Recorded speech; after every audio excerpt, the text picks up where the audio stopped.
सदगुरु जोगी पीर धाम से समझेंगे कि दुनिया संतों की बात या अवतारों की बात या गुरुजनों की बात समझने में क्यों समर्थ रहती है और क्यों उनके साथ उनका मन बुद्धि का जुड़ाव नहीं होता। चाहे नानक कबीर फरीद हो, कोई अवतारी पुरुष हो, तो इस सारी दुनिया त्रिगुणात्मक गुण से, माया के रज तम सत गुण से युक्त है, जिसमें जो गुण आ जाता है वही उसका इंटरेस्ट, रुचि हो जाती है। ऐसे संस्कार हो जाते हैं, कोई सात्विक, कोई राजस, कोई तामस। तो जितनी भी दुनिया के नर नारी है, ये रज तम सत गुण त्रिगुणात्मक माया के 3 गुणों के अधीन है। और हर किसी में ये तीनों गुण होते हैं, जिसमें जो गुण प्रदान होता है वो उसका नेचर बन जाता है, जहाँ उसके संस्कार बन जाते हैं, जहाँ उसके वैसे ही इंटरेस्ट और रुचि बन जाती है। तो गुरु पीर साधु संत फकीर इन तीनों गुणों से बाहर है, उनको निर्गुण कहते हैं। निर्गुण का मतलब कि रज तम सत गुण, माया के ये तीनों गुण उनमें नहीं होते।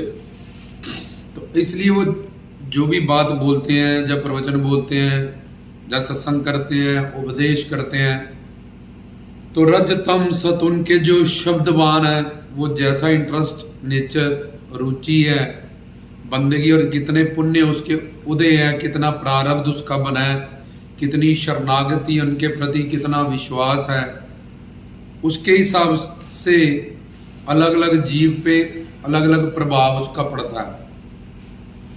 जैसे कि एक टीचर से कोई फर्स्ट आता है, कोई सेकंड आता है, कोई फेल होता है, कोई बंक करता है, कोई जाता ही नहीं है।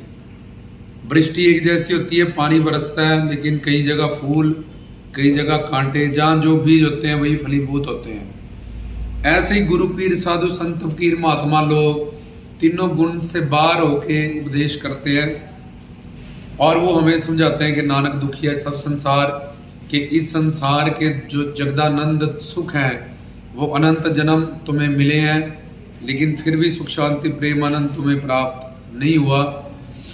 तो अब जब हमें वो ये ऐसा उपदेश देते हैं कि जगदानंद जितने भी सुख है इसमें दुख का मिक्सचर है, तो परमानंद प्रेमानंद तुम्हारी मंजिल है, तो वो हरि गुरु भगवान ईश्वर परमेश्वर की दुनिया में ही मिलेगा। तो दुनिया देखती है कि यार 2 4 10 बंदे, 100 500 1000 बंदे इस तरफ चले होंगे, लेकिन 99% दुनिया तो कोठियाँ, कारें, शादी, बच्चे इस तरफ को चले हैं, और हम देखते ही हैं कि वो बहुत सुखी हैं, उनके घर में बहुत सुख है। आप देखो शादी हो रही है, कहीं लड़का आ रहा है, किसी को कोठी मिल रही है, किसी का बिजनेस उसने स्टैंड किया है। तो हम ये कंपेयर करते हैं कि देखो 95 या 98% दुनिया संसार में इस तरफ कोई चली हुई है, ये 2 4 10 या 2-5% जो लोग हैं वो इस तरफ चले हैं। तो उसका वॉल्यूम निकालते हुए और कंपैरिजन करते हुए दुनिया सोचती है कि ये फकीर लोग अपने आप से ये बात कह रहे हैं, नहीं तो ये जो इतनी दुनिया पागल थोड़ी है जो इधर को चली हुई है। तो उसका एक एग्जाम्पल वो सेट कर लेते हैं, क्योंकि उनको ज्ञान नहीं मिला कि जगदानंद जो आनंद है उसमें हर संसार के सुख में दुख का मिक्सचर होता है, और संसार का हर सुख धीरे धीरे कम हो जाता है, फिर उल्टा उन्हीं व्यक्ति वस्तुओं से हमें दुख मिलता है।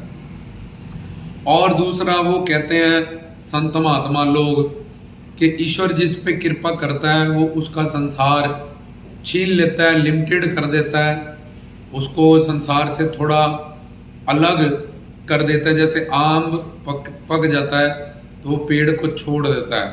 नानक कबीर फरीद क्योंकि वो ज्ञानवान हो जाता है, जब नारियल पानी होता है तो वो धीरे धीरे खोपा बनता है, तो वो नारियल को बन के उसके बाद अंदर से छोड़ देता है, क्योंकि वो पक गया अंदर नारियल पानी से में वो खोपा गरी बन गई है उसमें। ऐसे ही आम जब पकता है वो पेड़ को छोड़ देता है अपने आप। इस तरह से संत महात्मा लोग कहते हैं कि अगर कम संसार मिला, जब तुम्हारा संसार छिन गया, जब तुम्हें कुछ संसारिक चीजें नहीं मिली हैं, तो ये एक कृपा है ताकि तुम्हारा आगे जन्म मरण से तुम मुक्त हो जाओ, और इस संसार को छोड़ के जो माया से बना है, नानक दुखिया सब संसार तुम अपनी सच्चिदानंद लोक को वापसी करो और हमेशा के लिए सुख शांति प्रेम आनंद पालो। लेकिन हम संसारी जो लोग हैं सोचते हैं बहन नहीं है तो धर्म की बना लो, भाई नहीं मिला धर्म की बना लो, जो रिश्ता नहीं है बच्चा नहीं है तो गोद ले लो। क्योंकि हमें जोनियों में भटक भटक के एक फैमिली की परिवार की आदत पड़ चुकी है, इसलिए जो भी रिश्ता हमें नहीं भी मिला होता प्रारब्ध के हिसाब से, वो रिश्ता भी हमके मेरी बहन नहीं है तो धर्म की बनाओ, भाई नहीं है तो धर्म का बनाओ, बच्चा नहीं है तो गोद ले लो, नहीं तो समाज क्या कहेगा, समाज में रहना। लेकिन भगवान कहता है तुम ही हो माता पिता, तुम ही हो बंधु सखा, तुम ही हो सर्वम मम देव, के मैं ही तेरा सब कुछ हूं। तू आपस में ही सबको अपना मान के बैठा। लहरों लहरों का संबंध ज्यादा नहीं होता, हर लहर का संबंध समंदर से होता है।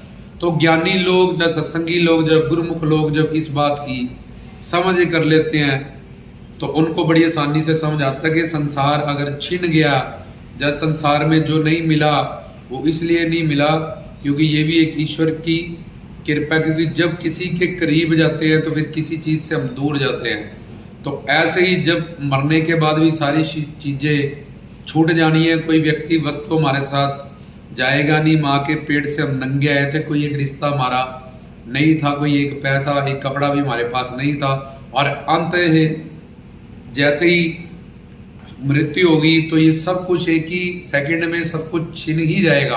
तो इससे पहले ये छिन जाएगा और हमें इनकी आसक्ति होगी तो यमदूत हमें सजा देंगे 84। इससे पहले ही अंदर से इनको छोड़ के रखो। जिस चीज ने हमसे दूरी होना है एक दिन, तो पहले ही उसके लिए प्रिपेयर लें, ज्ञान लेके उसकी आसक्ति को छोड़ दें। घर परिवार संसार कोठियां कारा, इनकी जो आसक्ति है मोह है, इसको छोड़ दें, चाहे उसमें ही रहें घर परिवार गृहस्थी में। क्योंकि अगर नहीं छोड़ोगे तो जब कोई मरेगा, जब कोई चीज तुमसे छिनेगी, जब तुमसे कोई चीज दूर होगी किसी भी कारण से, तो तुम्हें इतना फील होगा, इतना दुख होगा, इतना स्ट्रेस डिप्रेशन होगा कि बहुत एक बड़ा टाइम तुम्हें लग जाएगा उससे वापस उभरने के लिए। पर जब तुम ज्ञान रखते हो, संतों का प्रवचन सुनते हो, मानव चोले की तुम्हें समझ है, जिंदगी की तुम्हें समझ है, तो तुम बड़ी आसानी से कोई भी दुख हो रहा है, कुछ भी तुम्हारी जिंदगी में हो रहा है, तो तुम्हारा उसका जो ज्ञान है तो बड़ी आसानी से तुम्हारे सामने है। प्रैक्टिकल और थ्योरी तुमने सारी सुन रखी है, तो तुम बड़ी आसानी से अपने जीवन में आनंद में रहोगे। और भगवान जो भी तुम्हारे प्रारब्ध के हिसाब से अच्छा बुरा तुम्हारे साथ होगा, तो ईश्वर का प्रसाद समझ गए कि भाई अब कैद है 2 साल की, तो 6 महीने की कट गई तो 14 महीने रह गए, 10 महीने, इसके बाद तो कैद खत्म है हमेशा के लिए। फिर 84 लाख में आना नहीं, फिर माया ने पकड़ना नहीं, फिर जन्म मरण होना नहीं।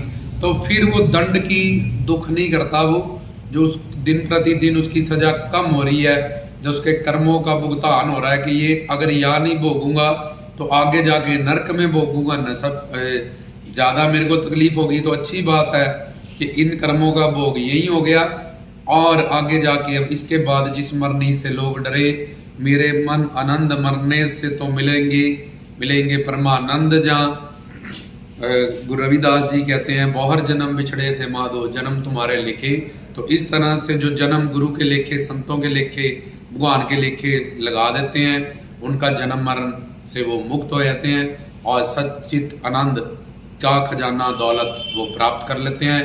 मनुष्य जीवन जिसलिए उनको मिला था वो अनमोल खजाना वो प्राप्त कर लेते हैं। तो यही लोग परलोक हर जगह उनको मस्ती, आनंद, सुकून, शांति प्राप्त होती है। रामदास की तरफ से जय बाबा जी।